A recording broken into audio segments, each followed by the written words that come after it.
ไม่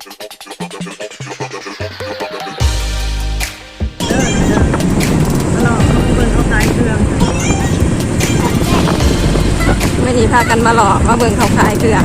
เกี่ยวใส่บาทเมื่ออื่นออกประดับดินบรรยากาศแถวในเมืองนครไกรสอนพรหมวิหาร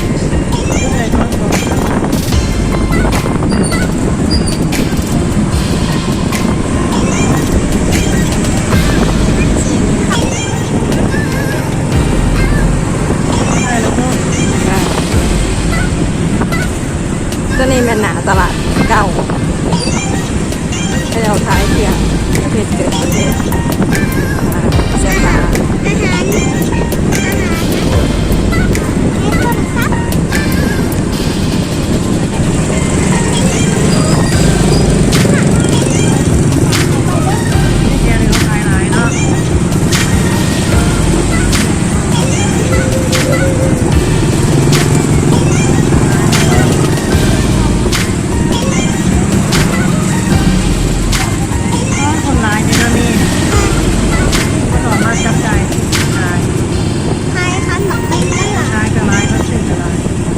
ขายขันบักเบง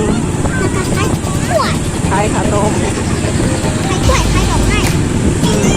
ขนมใส่บาทคนร้ายคนมาจับใจเพื่อซอยลายเลย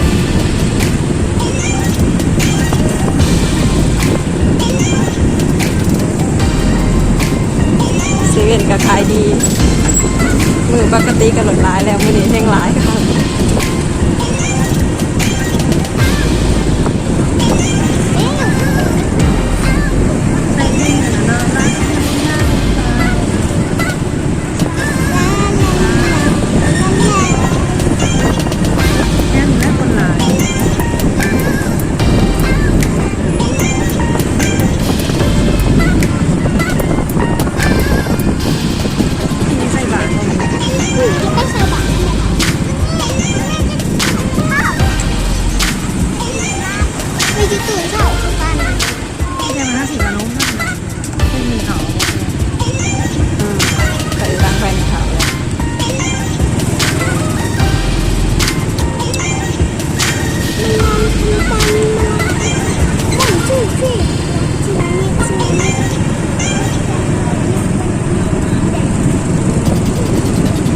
Mẹ